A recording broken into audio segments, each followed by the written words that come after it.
చిన్నపిల్లల్ని ఆడపిల్లల్ని బెదిరించడం అసలు ఎవడు చూస్తున్నాడు? ఇది కేసు పెడితే పెట్టచ్చు, తప్పలేదు. పద్మావతి ఇంట్లోట, పద్మావతి ఇంటి పక్కంట పిల్లల్ని ప్రైవేట్గా తీసుకెళ్ళి ఆడపిల్లల్ని చిన్నపిల్లల్ని వీళ్ళు ప్రైవేట్గా కూపీలు లాగడాలు ఏమిటి? ఏ ఆధారం ఏ సజెషన్ ఉందని అనిలతోటి అక్కడ మాడుతున్నారట. పద్మ ఇంట్లోను, పద్మ ఇంటి పక్కన మాడుతున్నారట. ఆగరా ఏం మాట్లాడారమ్మా? ఏం మాట్లాడారు? నేను బెదిరించారా? అడిగారా? అడిగితే ఏం చెప్పావు నువ్వు? నేను బెదిరించాను, నువ్వు భయపడ్డావా? నీకు భయం వేసిందా? నువ్వు భయపడక చెప్పు.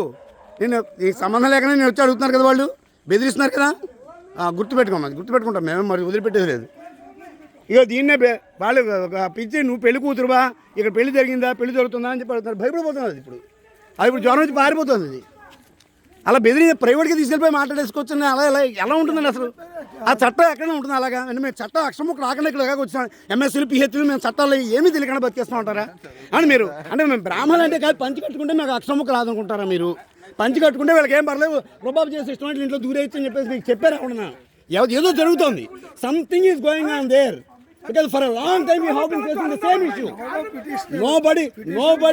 Nobody is taking care of our grievances, but everybody is coming for disturbing us, harassing us. Why? In what way it is not harassment? Please tell me. Folkso case ఒకసారి folkso case అంటున్నారు కదా, చిన్న పిల్లని 14 ఏళ్ల లోపు పిల్లని మీరు పక్కకి పిలిచి మీ ఇష్టం నుంచి మాట్లాడితే folkso case అవదా? చెప్పండి. In what way it is not coming under POCSO case? Please tell me, give an explanation. ఎవరా చెప్పింది? ఏది?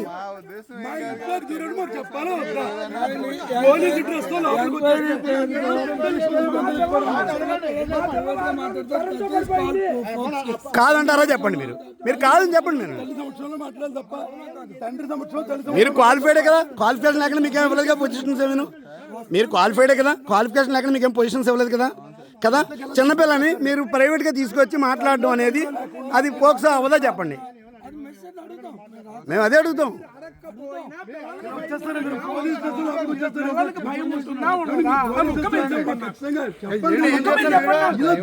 మేము తీసుకుంటాం, మాకు ఎవిడెన్స్ కావాలి. మేము ఏదో చేస్తున్నాం, మేము అన్నీ తీసుకుంటాం, మీరు తీసుకోండి. కావాలంటే మీరు మమ్మల్ని బెదిరించినప్పుడు మా మీద దాడులు ఎంతకాలం చేస్తారు చెప్పండి? బ్రాహ్మణుల మీద రకాలండి.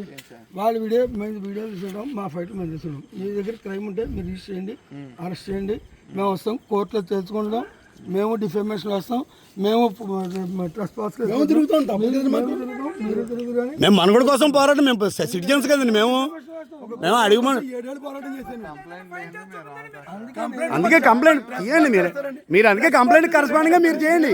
సిస్టమేటిక్ వర్క్స్ మీరు చేయండి. Sir let them do. Ramakrishna complaint ఎవరైనా చేసుకోవచ్చు, సిస్టమేటిక్ గ్రౌండ్ చేయమని.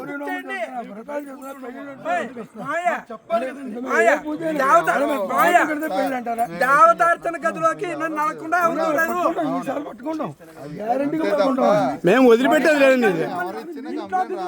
మీరు రావడం తప్పు కాదండి మేము అంటే, మీరు సిస్టమేటిక్గా రావాలి కదా, మీకు గైడ్ లైన్స్ ఉంటాయి కదా.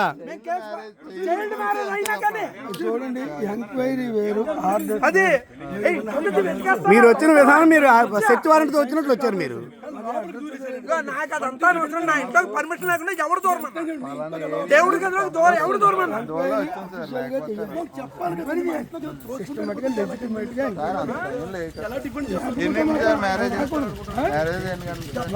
మాకేం తెలుస్తుంది? మీరు ఏ మ్యారేజ్ చెప్పండి, ఏమన్నా ఏ మ్యారేజ్ ఒకసారి చెప్పరా మీరు దయచేసి? ఇక్కడ ముస్లిమ్స్ క్రిస్టియన్స్ ఎవరు చేస్తున్నారేమో చెప్పండి.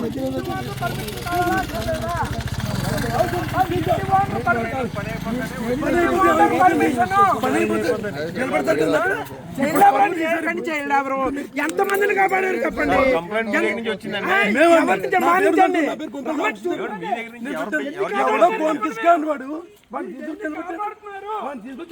మీరు సిస్టమేటిక్గా చేయండి. మమ్మల్ని రెండు మూడు ఏళ్ళ నుంచి మమ్మల్ని డిస్టర్బ్ చేస్తున్నారు. మేము ఎంతకాలం ఇలా పడాలి? మీ కోర్టు మీ పోలీసులు మా ధర్మాన్ని నాశనం మా స్మూత్ లైఫ్ అసలు ఉన్నదా ఎక్కడికి వెళ్ళండి మందిర్ వాళ్ళు ఎక్కడికి వెళ్తారు? మీరు మంట పెట్టుకోండి. మీరు పబ్లిక్ ని రెచ్చగొట్టుకు ఇలాగ ఉండాలి. మీరు రెచ్చగొట్టాక ఇలాగే ఉంటారు. పర్మిషన్ చూపించండి మీరు చిన్నపిల్లని పక్కకి పిలిచి మీరు రెస్టారెంట్ మాట్లాడేస్తే పిల్ల భయపడిపోతే ఏం చేయాలి? ఒకసారి ఒకసారి ఫోన్ కాల్ చేస్తారండి. 112 కాల్ మరి నేను 100 ఫోన్ కాల్ చేశానండి. 112 చేయండి 112 చేయండి మీరు 112 చేయండి రెస్పాన్స్ అవుతారు. రే నాకే బాబు ఆ 112 చేయడం, నన్ను కొట్టడం, నేను రక్తాలతో వెళ్ళడం, పోలీస్ స్టేషన్కి రక్తాలతో వెళ్తే కూడా రే శర్మ నీ సంగతి చూస్తాను అని పోలీసు అని మాట్లాడడం, సీఏ గారు కూర్చొని